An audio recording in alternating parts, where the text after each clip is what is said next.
Just going through the motions. I like it. Nice to meet you. You too. So, where are you located? Southern California.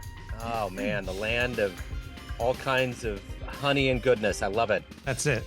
Honey and goodness. Yeah. I'm in. I'm here in the middle of the map with Patrick Mahomes in Kansas City. Oh, okay. Yeah. So, I actually went to San Diego last summer. Went on a family trip down there, and I always have a little tear whenever I have to leave an In-N-Out burger. Yeah, It's there's dry one. up here. We don't get any of it. Yeah. No, I lived for a short period on the East Coast. Well, I say short period, but maybe 5 years.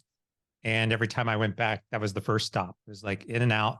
And then and then you're gone for so long, you're like, you start to crave it. But Yeah, I when I before I hit my flight out of San Diego, I got the Animalize, yeah. and it lasted me for like 10 hours. It was the best food in the world.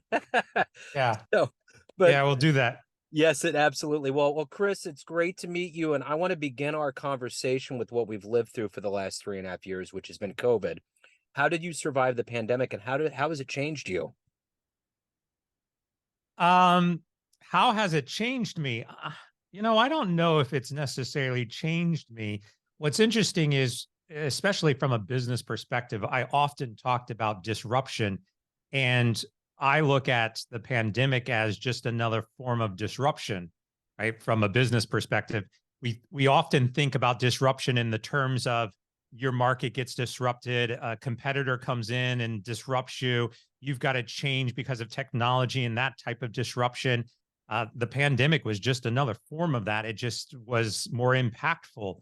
Yeah. And I think it was really eye opening to watch organizations realize that they had to make a change. And what I kept referring back to was, yeah, we've been talking about this for years. This is just another way of looking at it. And I think the more you think about how disruption can happen at any time, at any moment, in any place, for any reason, then you can position yourself and your business and your even yourself to be able to adapt to that. Um, but yeah, I think for me personally, it was very Twilight Zone at times and very Star Trek sci-fi. I remember at one point in time walking around and seeing a bunch of people with masks on and thinking, I feel like I'm in a society on another planet. I could see this as a Star Trek episode where the species you encounter all are wearing these masks. And that's what it felt like a lot of times. But yeah, even right now, we're still kind of going through that motion and learning from the experience and evolving. It's interesting. Another incarnation of mine is jazz radio, and I was interviewing somebody around April, I believe, of 2020, and they were living right, looking over Times Square and explaining it. And I was just like, whoa, like, and I just kept thinking about this weird union of David Lynch bumping into the Twilight Zone dude. The creator, just those two bumping into each other in the middle of Times Square and having a conversation or light up a cigarette. It was just all so surreal to think that the most populated place on the planet just was absolutely gone. And it seemed Twilight Zone-ish, Yeah. you know? So, let's get to the heart and soul of what you do on a daily basis. I'm going to put you in front of a bunch of third graders. It's career day. One of the kids looks up and says, "Hey, what do you do for a living?" How do you answer that child? Oh, there's a lot of things that I do. So to overly simplify it, I write. So I would consider myself an author. I do a lot of podcasting. So I consider myself a podcaster. And then we get into more of the complexities of digital. And I usually simplify it by saying I'm a digital strategist. Okay. And then that gets into, well, what does a digital strategist do? So I spend a lot of time on a day-to-day basis working with companies who are trying to improve their business.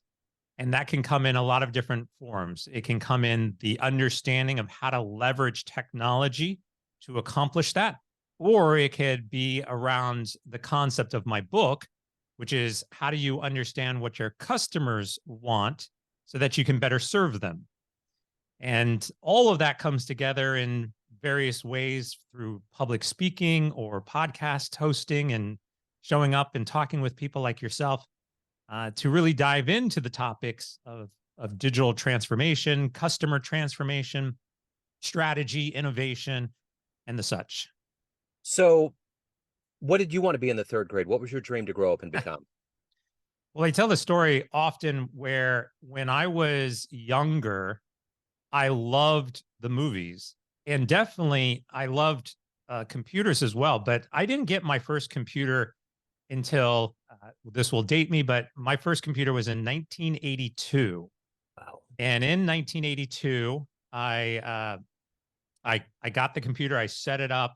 We, I was the kid with a computer in the basement. Literally, we had a basement, and we had these stairs. And right down at the bottom of the stairs was the desk with a computer at it.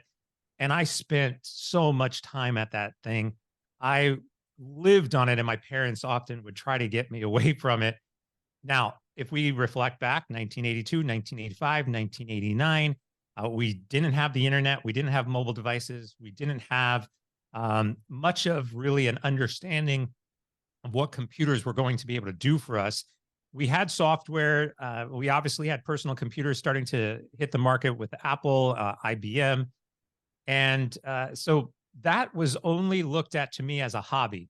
Computers was a hobby. Computers was something like what you would do today, like, nothing against anybody out there, like painting or crochet or baseball card collecting. That was a hobby. That was it. So when I got into college, I was asked the question, like, what do you want to go to school for?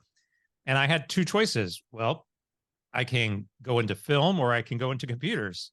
So I picked the obvious one, which was I'll go into the movie industry because that's where the movie was. That was where all the money was being made.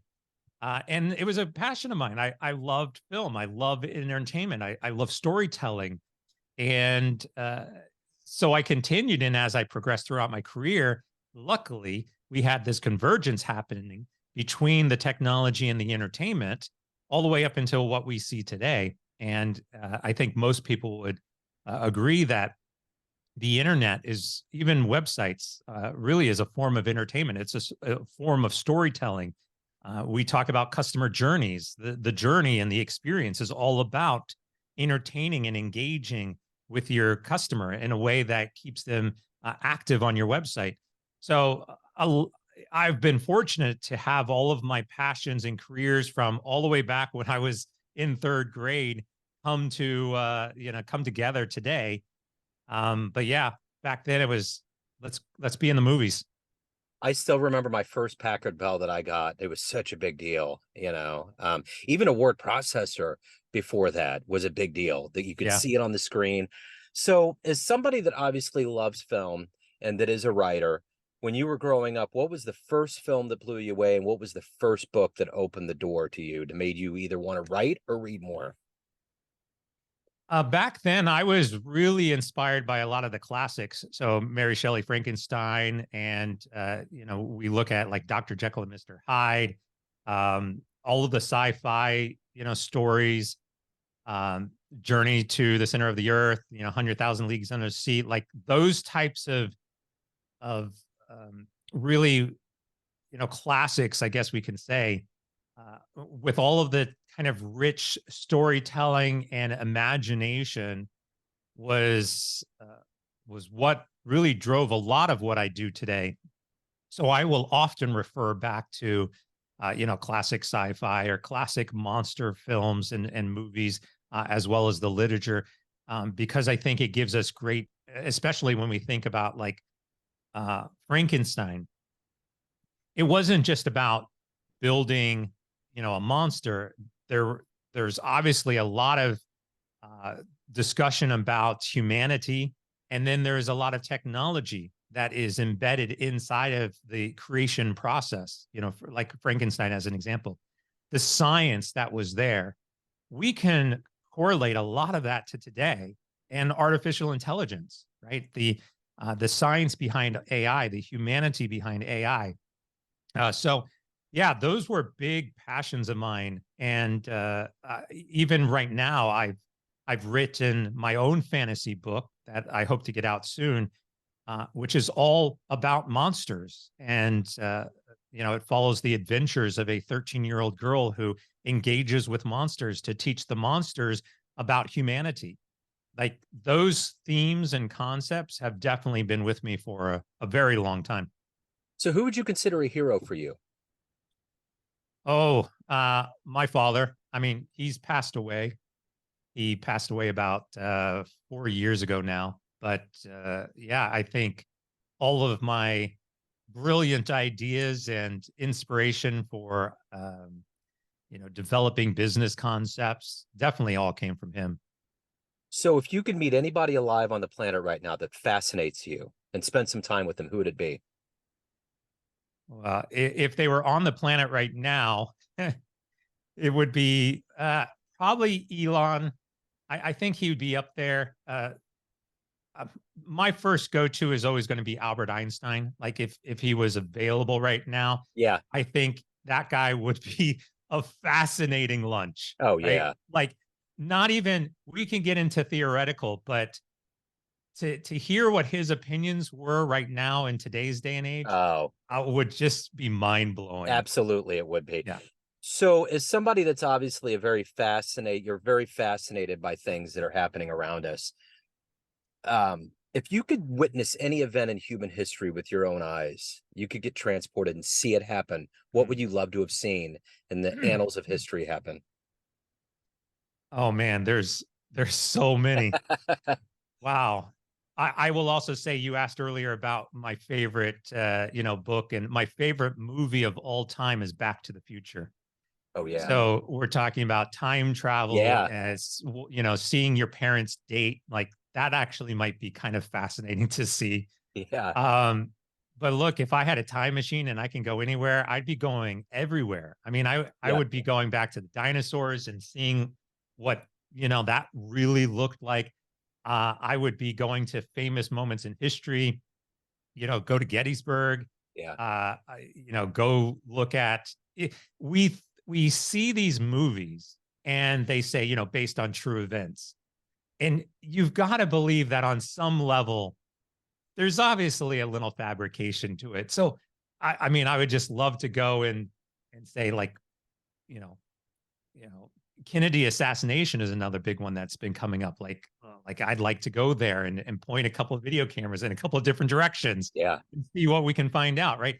Um, Washington, like go back and see the foundation of America. I think uh, buildings being built. Yeah. Like one of my favorite movies, another favorite movie is the 19 was it? Man, I can't remember what year this came out, but it was the recent version of The Time Machine. Yeah. Maybe I want to say it's 1990 Yeah. something, but That sounds right. Yeah. um in the scene, he's in the machine and he's going fast forward and he's watching the buildings being erected in fast motion up and down as time progresses. I would love to go like watch how the Empire State Building was Yeah. erected, like the Eiffel Tower, like some of those things definitely would be going back to Egypt and seeing how the Yeah. pyramids were built. Like, yeah, I'd be all over the place. Absolutely. That would be a huge ticket. So, what is your motivation every day to get out of bed and to accomplish what you want to get done with your life? What is that for you? Oh man, that's a great question. I would say right now it's just do stuff. Like I can't say I have a motivation. Obviously, inherently there's a motivation there, but right now it's just wake up. What's on my schedule? Let's do it. And um, I think in the past, especially when you have these concepts of like, uh, you know, go to a job that makes you happy, right? That inspires you so that you can get up every day and be like, yeah, I'm going to work. It's going to be great. And not those types of jobs that you hate doing. Obviously, I'm doing a lot of work for myself right now. And that's, that could be depressing at times and it could be inspirational at times. Um, but I will tell you, I think I just get up and say, there's a lot of opportunities. There's a lot of things in front of me. There's a lot of things I'd love to do. I've got a list of 20 things that I want to do right now. Which one am I going to tackle today? Who am I going to talk to today? What are we going to learn today? I think all of those, are really foundation for getting up and just tackling it. What's your favorite professional success story? For me personally, or, Yeah, for you personally. oh, you know, I, I just wrote a book. I just published the book. I think that was a big milestone for me. At least that's the most recent one. So I've wanted to be writing books for a while. I wrote the fantasy book we talked about a couple of years ago, but I haven't published it yet. And then I fast forwarded this business book and got that out. So yeah, I think seeing your name in writing per se and looking at it and watching people buy it and people wanting me to sign copies of their book and send it off to them, I love it. I think it's great. And my real top level motivation is I want to help you. I want to help businesses be successful. I want you to be able to deliver and innovate and create fascinating, amazing things that change the world. So if my book helps somebody accomplish something great, then I'm thrilled by that. So let's say you have a dream tonight. You run into the 20-year-old version of yourself, and you could give that version of you a piece of advice based on the wisdom you've gained so far. What advice would you give your younger self? Buy .coms. Yeah, there you go. I'll tell you a quick story. So one of my other first jobs was working at the mall at a computer store called Software Etc. So anybody out there who remembers I Software remember it. Etceteras? So in Software Etc. in our store, we had a bookshelf that had a bunch of books, and there was one of our coworkers. He would take his lunch break, and every day for lunch, he would sit down in the corner, and he would pull a book off the shelf and read the book as well as have his lunch or whatever. The book was basically a yellow pages. So again, depending on who's your audience is, yellow pages of phone numbers and businesses. This was actually a yellow pages of businesses and IP addresses. And it was basically the foundation of the internet because that was before the domains were out there. And I remember that, myself and a couple other people, we would give this guy a hard time every day. Like, why are you reading that book again? Don't be silly. Like, that's never going to become anything. And it was the foundation for, the .coms. It was the foundation for domains. And if I would have actually thought about it, and read the book with him as opposed to giving him a hard time, I probably would be a lot better off today financially just from going and gobbling up a bunch of .com domains. But Yeah, yeah, that's the one I reflect on the most. yeah, that's fascinating. So everyone out there has a perception of you, family, friends, clients, colleagues, but you run the show. What's your perception of you? Who do you think you are? Ooh, I'm Chris. I'm just a guy who gets up every day and does some work and tries to make people's lives better. I don't necessarily think of myself in that way. What I think I spend more time thinking about the people who think about me.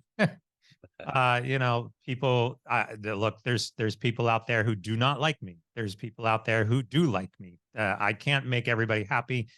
But there's a lot of reflection, I think, in that in terms of how do you communicate with somebody and how do you have an empathetic view, on life and with others, and how do you accept people and how do you give people a platform to have conversation and hear both sides.